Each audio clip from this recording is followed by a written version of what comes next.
everyone. My name is Terry, And I'm Tamika.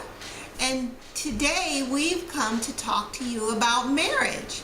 Now, of course, marriage is a complicated thing and it's different from everybody, and we're no experts. But what we want to do is share with you what we know and to give you a little piece of knowledge based on our almost 40 years of combined marriage knowledge and the things that we've experienced. So take it for what it's worth, but it's worked for us. So we thought that we would start out by just kind of helping everybody build a foundation or start with the beginning. We're going to have various segments on this, and so we'll be talking to you back and forth, on and off, on different topics on marriage.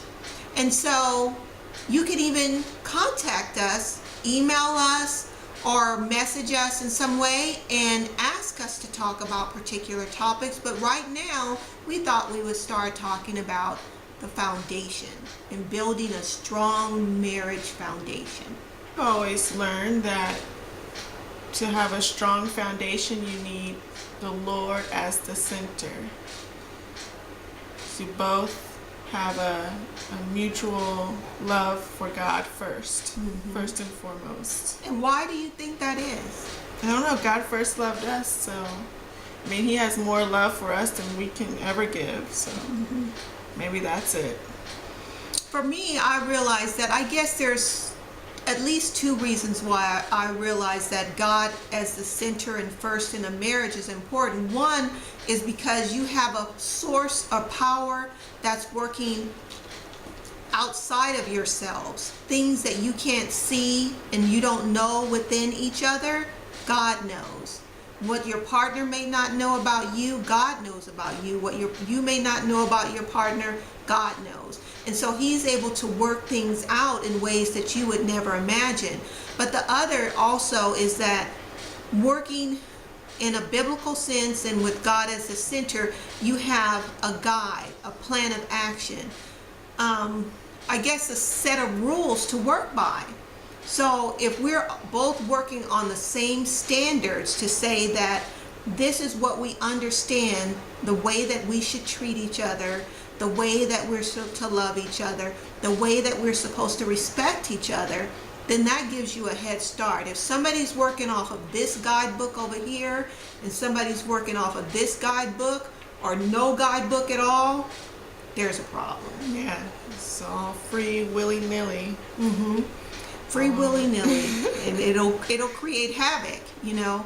Yes, maybe some people have found a way to have a successful marriage outside of Christianity, but I would place my faith in a marriage based in Christian faith and Christian standards.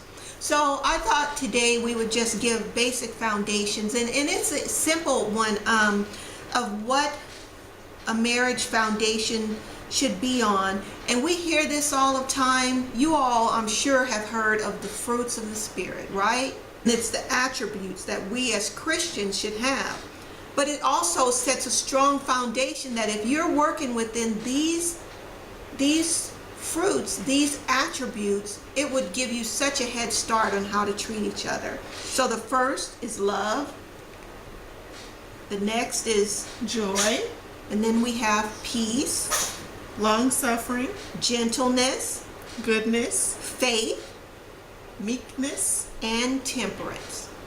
And so those sound simple, but when you really break it down, to have love, to have joy, to have peace, long suffering. Now that's the one I always had a trouble with, is suffering long. I did not want to suffer long. Yeah, but I think that's natural. We feel like we shouldn't have to Suffer long. And that's a theme in marriage, I think, today, is like, I'm supposed to be happy. I don't have to put up with that with him or her or whatever. And so we jump out of the relationship. Gentleness is another. I tend to be a rough attitude kind of person sometimes, and so that gentleness I have to work on. Goodness also. Faith, and that's the part of coming in with God in that, and then in each other, and to build that. I've heard people say that I don't trust anybody. I won't ever trust a man. I won't ever trust a woman. Well, that's problematic in a marriage. So we'll talk about those things later.